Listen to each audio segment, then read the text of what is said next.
There are moments in reality TV that change everything.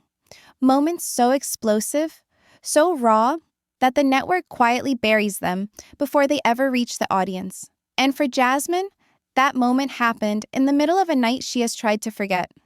It started as a routine scroll, a harmless check of notifications. But the second she opened Gino's phone, the entire temperature of the room shifted. There they were, late-night messages, sent at an hour no one with good intentions is awake. Short, suggestive, and dripping with a familiarity that made her stomach tighten. The kind of messages that don't need explicit content to be incriminating. The kind that say everything without spelling out a single thing. Jasmine froze.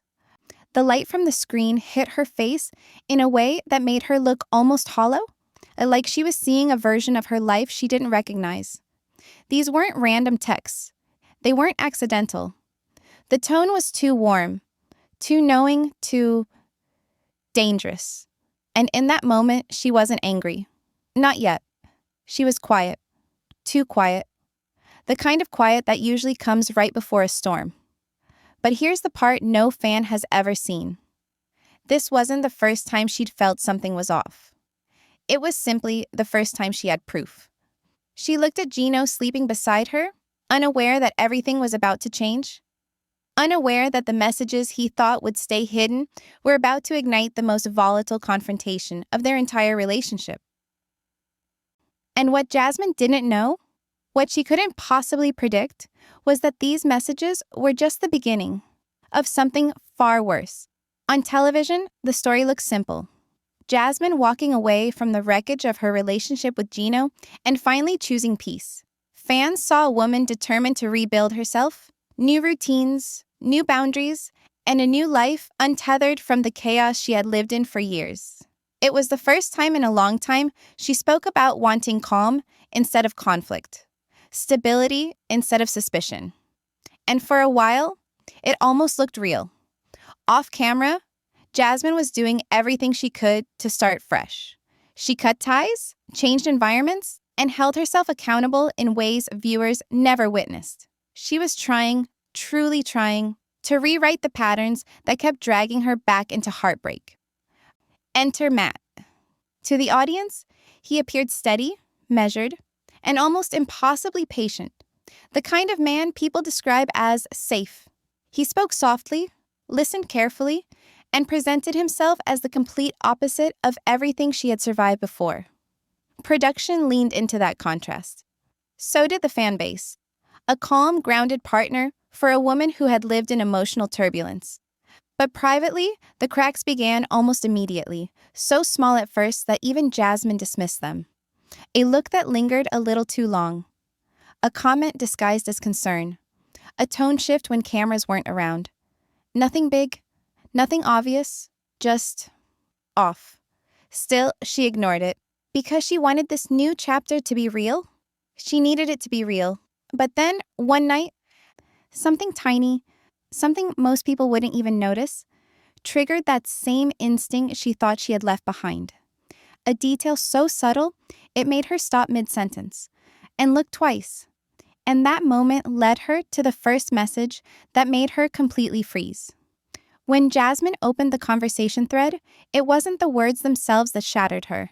It was the way they were written. Anyone else might have scrolled past them, shrugged, or explained them away. But for Jasmine, who had spent years navigating emotional landmines, every detail carried weight. The timing, the phrasing, the rhythm of the replies. It all felt too familiar. Her internal conflict hit immediately. She didn't want to be the woman who searched for red flags everywhere. She didn't want to repeat the patterns that destroyed her last relationship. But the body remembers what the mind tries to forget, and her instinct reacted faster than her logic could calm it. The messages weren't explicit, they weren't incriminating, but the tone carried an intimacy that didn't belong in a relationship still finding its balance. A warmth reserved for someone who wasn't her. A kind of private shorthand people develop only when they're emotionally invested, sometimes more than they admit. This is where trust fatigue creeps in. When betrayal has happened before, Even small deviations feel catastrophic. The nervous system starts scanning for danger long before there's proof. Jasmine wasn't reacting to the content, she was reacting to the pattern. The emotional pattern, the behavioral pattern, the same subtle cues that once led to heartbreak. She wanted to give benefit of the doubt. She wanted to be wrong. But something in those messages, an energy, a familiarity, a softness, told her that this wasn't nothing. And when she checked the next part of the thread, the one she had almost missed the first time, she found something that made her stomach drop. The moment Jasmine's energy shifted, production sensed it. They always do. After years of working with cast members in high-pressure environments, producers develop a kind of sixth sense, an ability to detect tension before anyone acknowledges it out loud. A pause, a tightened jaw, a sudden change in posture. These small signs are signals to them that something is brewing under the surface. And when they realized Jasmine was pulling back emotionally, cameras didn't immediately swoop in. Instead, the producers adjusted their own behavior. They asked more open-ended questions. They lingered a little longer after scenes. They watched for inconsistencies between what she said and what she showed. Not because of conspiracy, but because that is the structure of reality TV. Emotional shifts are potential storylines, and storylines are currency. But this time, Jasmine didn't play into it. She set boundaries, clearer than she ever had before. Shorter answers, reduced access.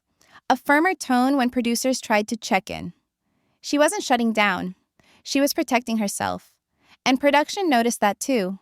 A cast member withdrawing is both a warning and an opportunity. It can signal a breaking point or a beginning of something new. The power dynamics became unmistakable. Producers wanted clarity. Jasmine wanted space. They operate in the same environment, but with entirely different goals. Production seeks narrative momentum, while Jasmine seeks emotional safety. When those goals collide, tension naturally increases. So when Jasmine refused to elaborate about what she found in the messages, production quietly shifted into a more proactive mode.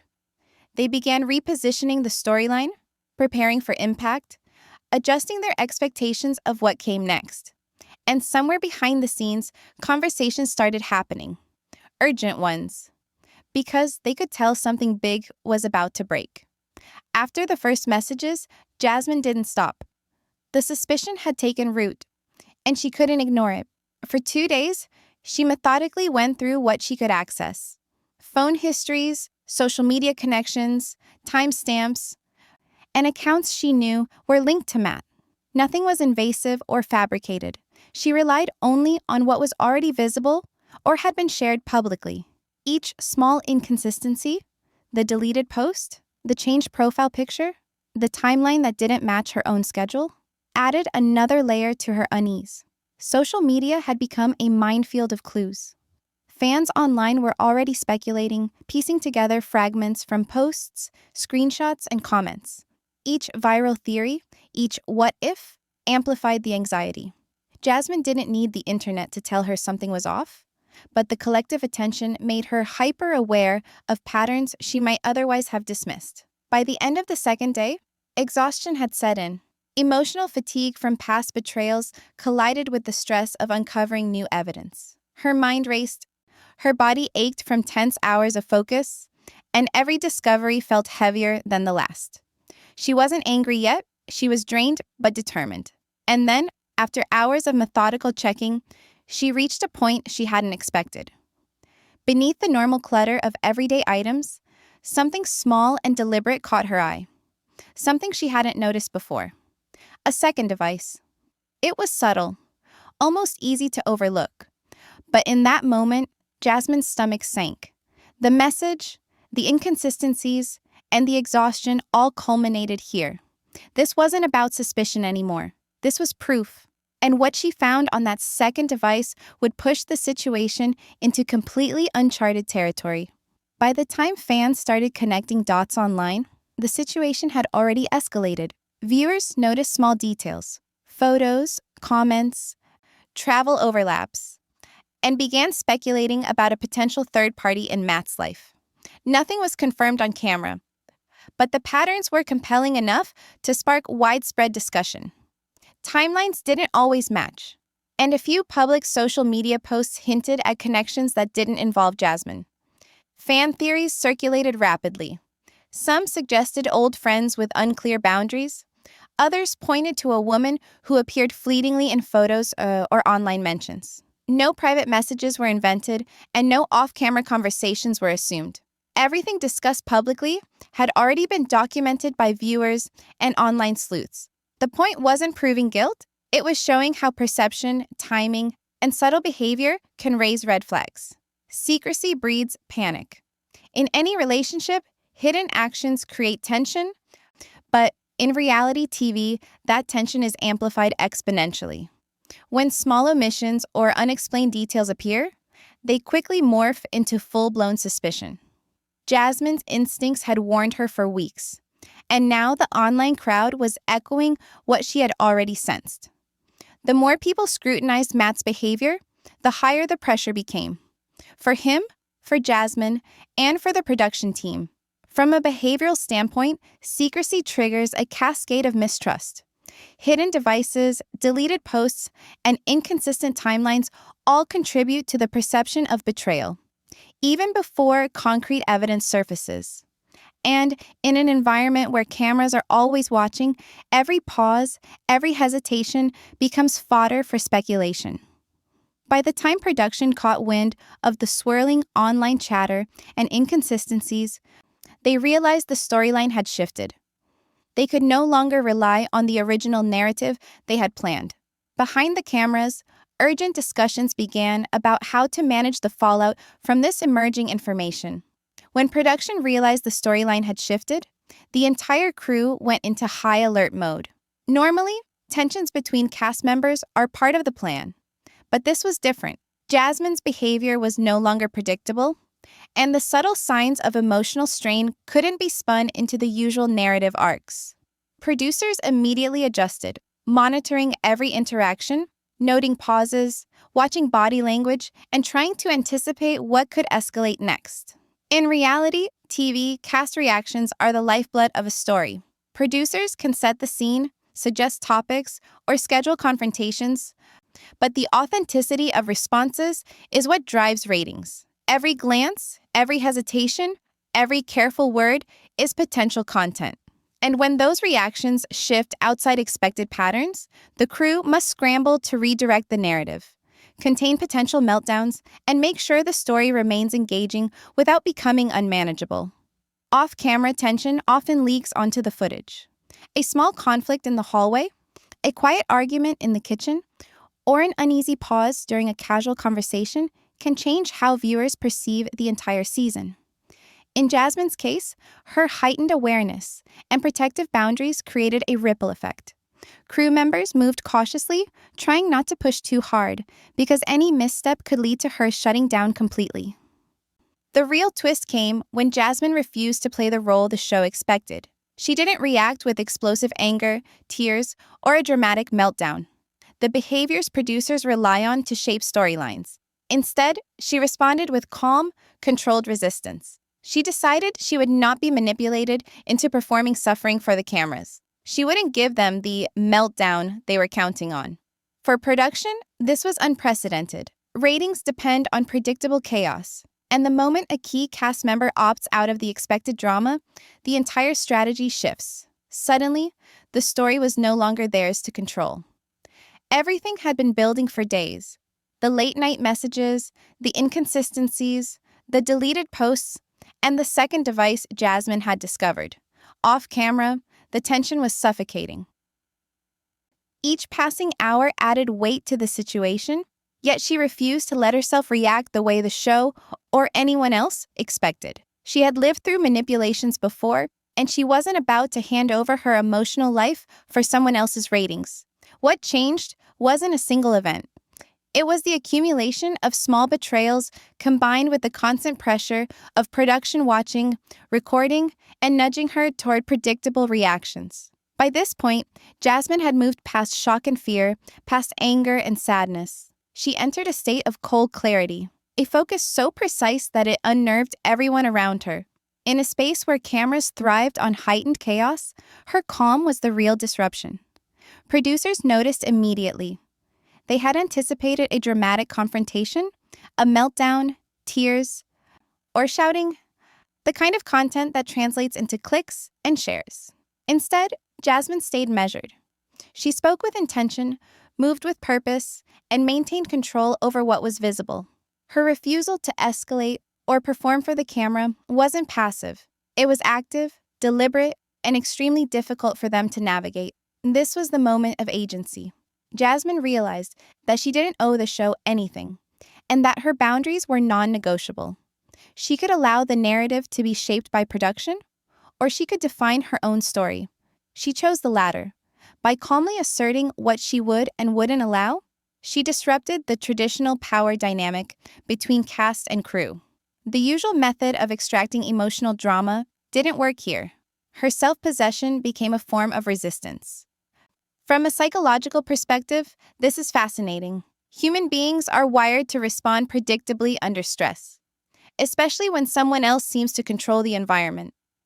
But Jasmine had internalized lessons from past betrayals, developing a mental armor that let her react with clarity instead of chaos. Every refusal to be manipulated chipped away at the expected storyline. Every careful word and measured movement reminded production that her narrative was no longer theirs to dictate. The pressure on production was enormous. Ratings depend on capturing the performative suffering of cast members. When that expectation is defied, plans shift, contingency measures are enacted, and the team must improvise. Yet Jasmine didn't falter. She didn't play into fear, guilt, or coercion. She simply existed in the truth of her own experience and made it clear that no external force could manufacture her reaction. But here's the catch. Refusing to perform for the cameras doesn't erase the story itself. It only changes the trajectory. With Jasmine in control, every next scene, every public interaction, and every fan speculation becomes unpredictable. Her clarity is both liberation and complication. And that raises a question for everyone involved. How far can a reality TV narrative bend when the key player refuses to be bent? Her next move would determine not only her future on the show, but the very shape of the drama that viewers think they understand. The storm Jasmine had been navigating didn't end the moment she found the messages or the second device.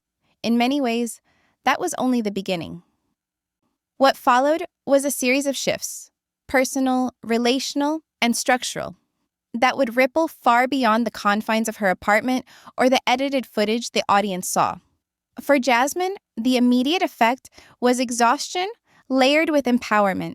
The late-night revelations, the inconsistencies, the public speculation, and the constant pressure from production had pushed her to the edge. But unlike in previous situations, she chose control over chaos.